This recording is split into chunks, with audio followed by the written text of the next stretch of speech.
share some of the hardships that you recall families went through that were moved out of the reservoir area? What were some of the difficulties that they found? You're talking about this, okay, not Oak the Ridge. Norris Reservoir area. Anytime you have an important event that happens or a project, there's always good things, and then there's always sacrifices that have to be made. And of course, the fact that in this particular case, the people had settled there in Big Valley, in some of them in 1784, a year before Knoxville, and many of them came a few years later. So you had all those families, the Hills, the Alphas, the Longmires, Irwins, Rices, to mention Snodderleys, just a few, Stooksbury's. They were all intermarried, and if they weren't, they certainly knew the other respective families. So just the trauma, and some may argue that it was advantageous from the standpoint of breaking up the what could have eventually become sort of an inbreeding kind of thing, you know. But the idea that you lived in this one community, you knew everybody, and you knew about their ancestors and the children, and to come in and just scatter them out. And the thing that made it more difficult, I think, was the fact that the appreciation of the land value was an important factor. So when you take 43,000 acres, I believe it was, and that many families, and then they moved back in order to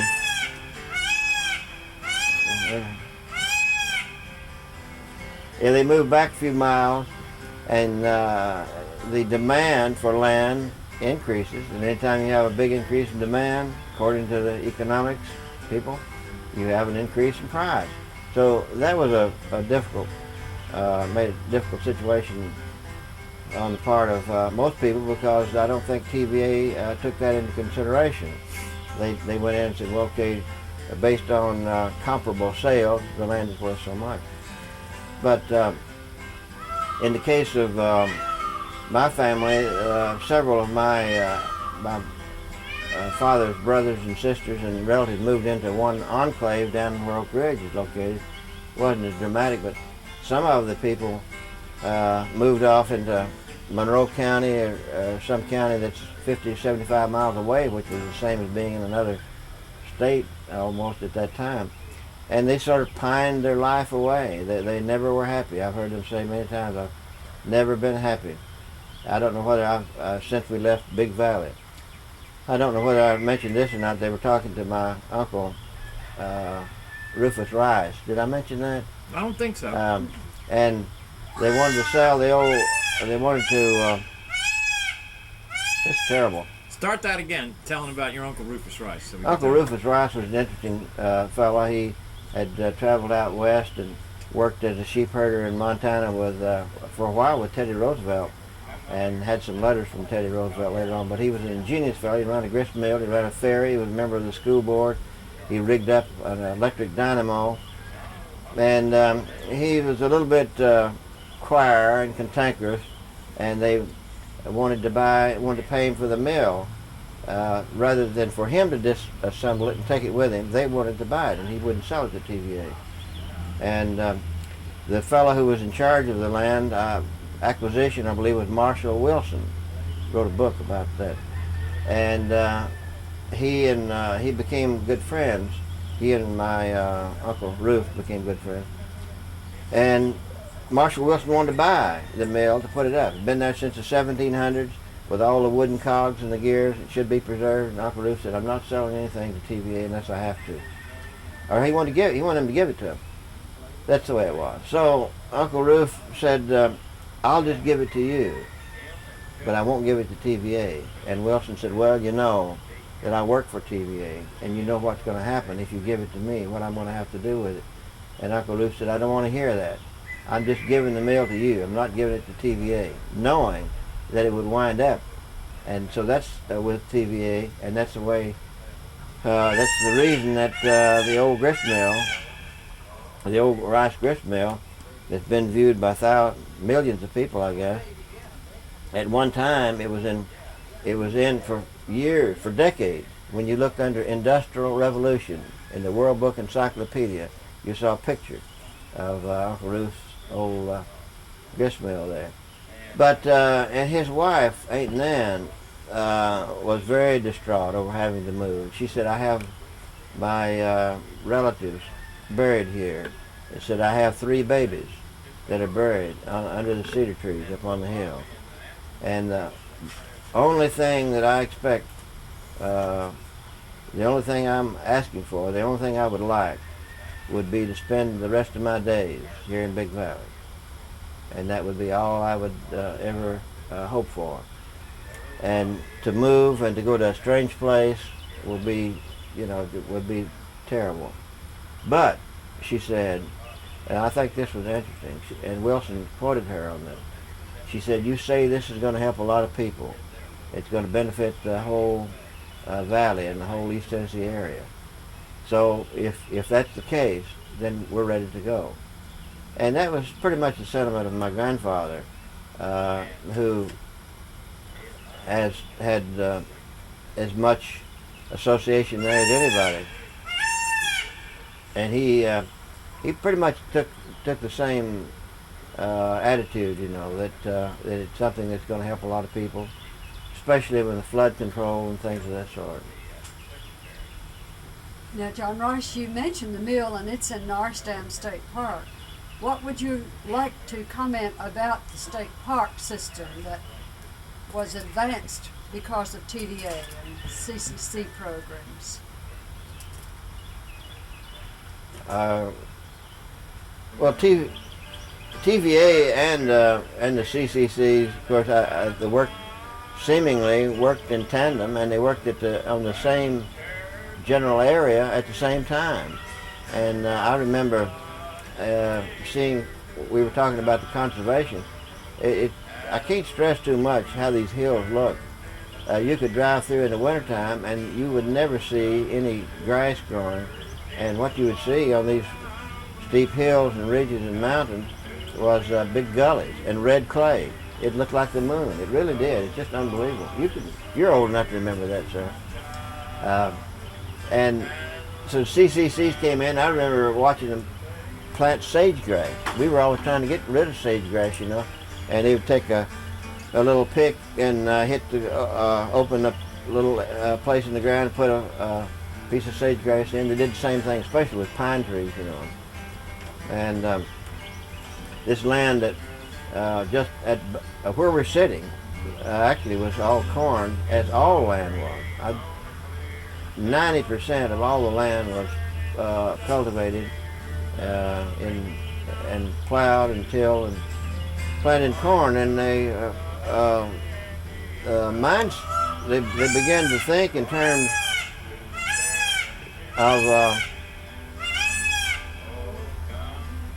there was so much land and in the beginning, and it never occurred. It wouldn't occur to analytical thinking people to try to say we're going to use this land for 100 years. It became customary in the mode of thinking, we're going to plow this up and we're going to put corn in it as long as it'll make corn, and then after that we abandon it and get another field. And this area, this little hill back of us here, when I bought it here in the 1950s, had some pine trees on it, but it was terraced. But it had been washed to the extent that literally those gullies were deep enough to bury automobiles in. And you'd be one here, and about 30 or 40 feet there'd be another. So that's one of the reasons that I have such a nice garden you were commenting on, because I got 4 feet of topsoil that washed off the hill, but then the hill became totally unproductive and worthless. And TVA put these terraces, for one thing, and then the fertilizer, I think we mentioned that earlier.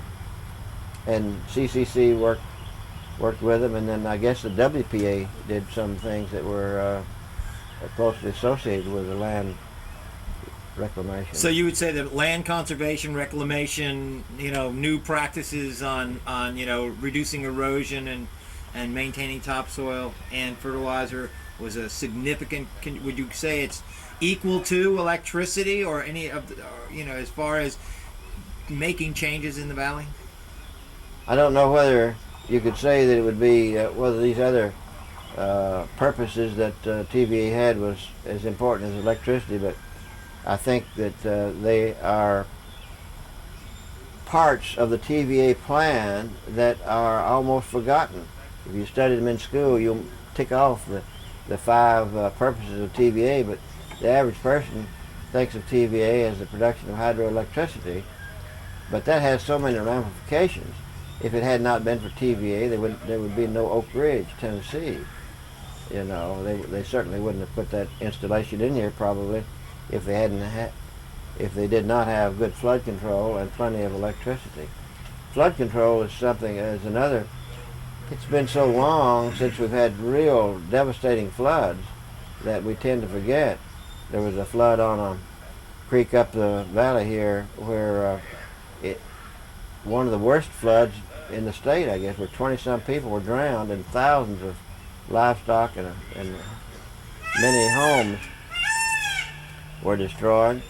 That, interestingly, was above the dam, so the dams wouldn't have had anything to do with controlling that. But they've now reforested much of that watershed area, and the grassland and cropland, rather than the corn production, which left the soil totally barren. So it's not only the dams that have helped slow down, retard, and control floods, but it's the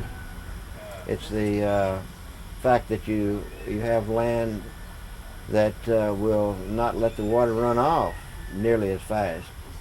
If you have no vegetation, it just pours off, and if you have enough vegetation, you don't have any runoff.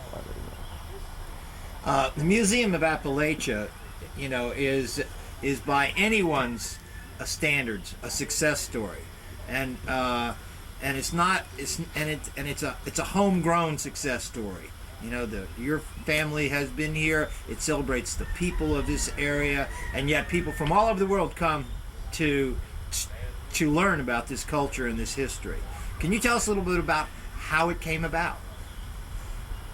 Well, I should have a good answer as to why the museum, why I started the museum, and how it's been asked so often.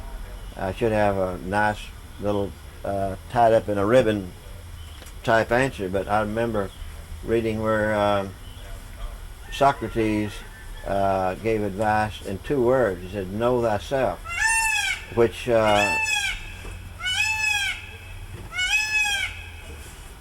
infers that it's very difficult to know why does the average person go into a particular profession. If you ask them, why did you become a dentist or a druggist or a doctor or an engineer or whatever? But I guess if I had to, I would say that the real reason, in thinking about it, that I started collecting relics that belong to the people and the families of this area was because I would boil it down to one word, and that's people. And anytime I have an item, I like to know who made it, who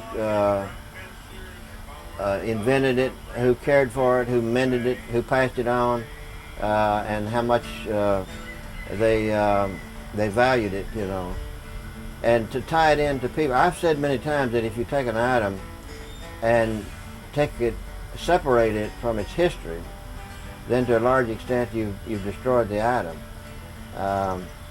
So by looking at some of the items in the museum, and some of them, there's hundreds of thousands now, and I've tried to tie that to the person and tell the story.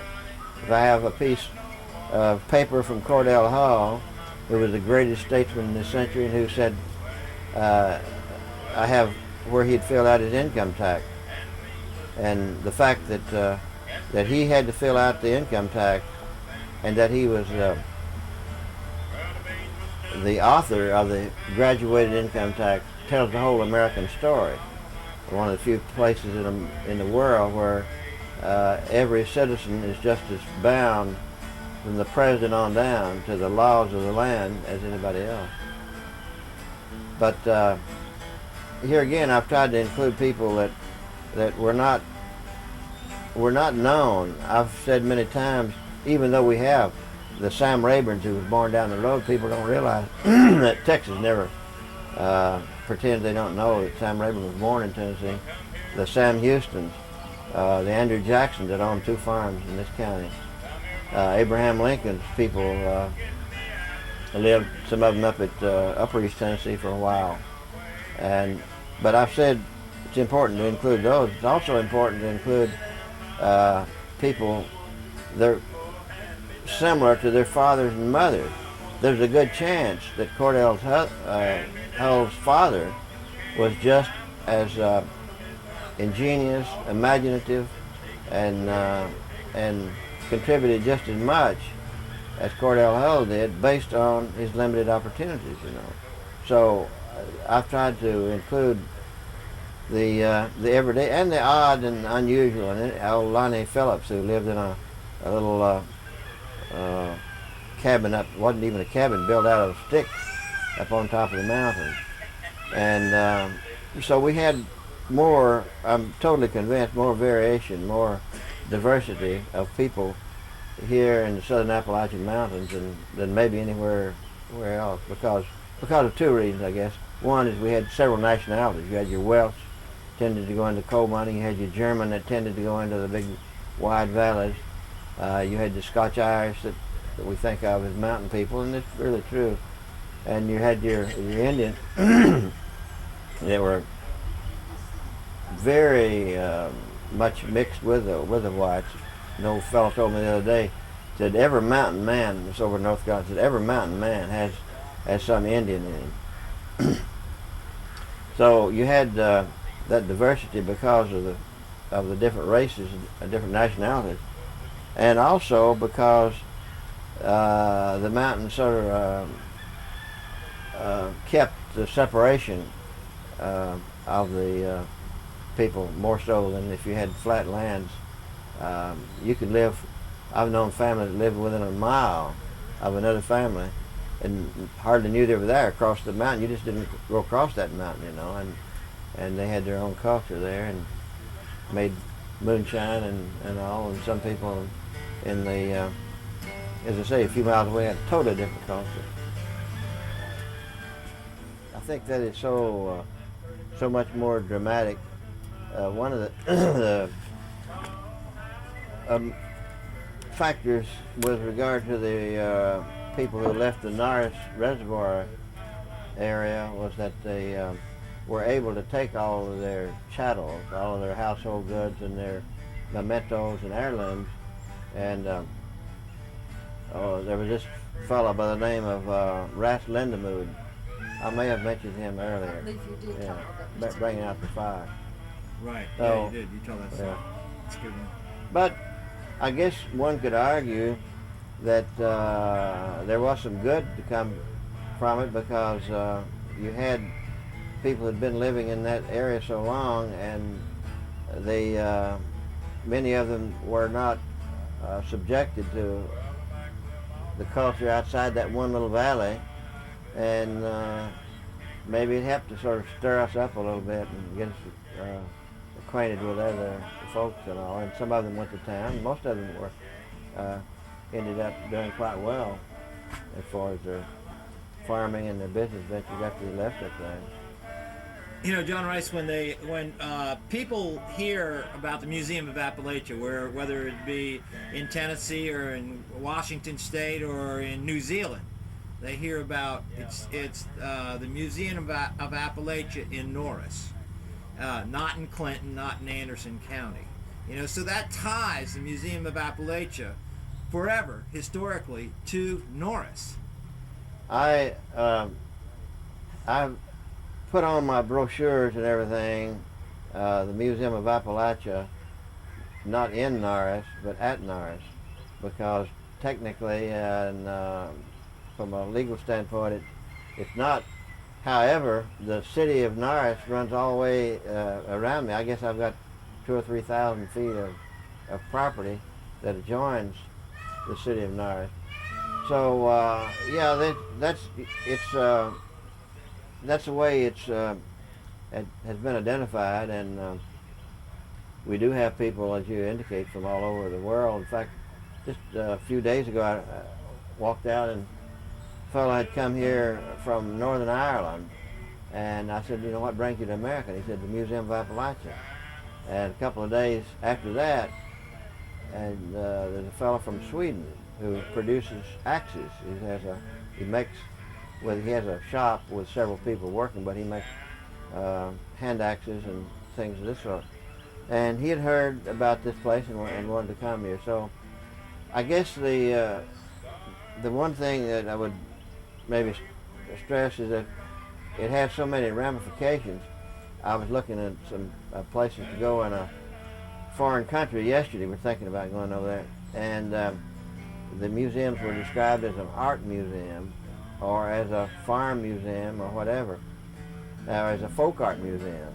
But here, I had just last week a group of people from Los Angeles to come here and wanted to borrow some of my folk art items. And it's been said that it's one of the largest collection of folk art in the country. So it's not just this or just that. Coal mining exhibit, the quilt exhibit. A fellow told me not so long ago that I had the most extensive animal trap collection in anywhere in the country. So you could pick 100 categories, and there are things here that would be applicable to that particular person who was interested in that. So you have some people, though, I can tell in 2 minutes when they walk out, if they start walking along, just walking, looking, talking to the person, they go through life like that. You have a few people that are never interested in anything, except something jumps up in front of them, you know, maybe it will. Then you have some people who are interested in everything.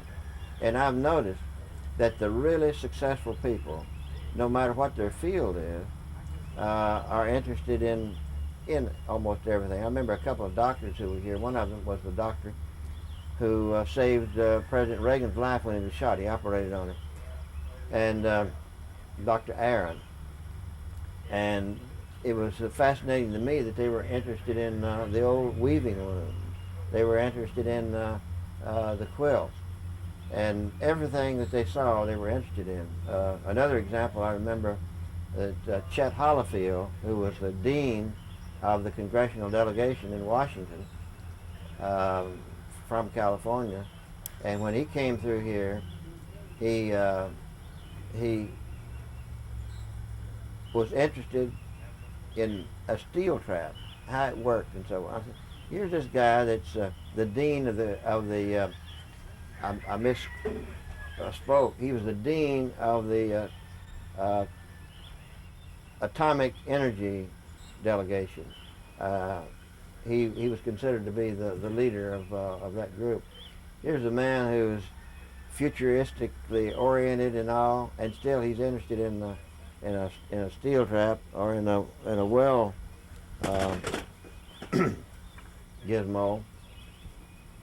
So that's the kind, and then you have a lot of people that are sort of in between, you know, that are interested in some things, but not too much others. What do you see? Where is the Museum of Appalachia going? What changes are going to happen?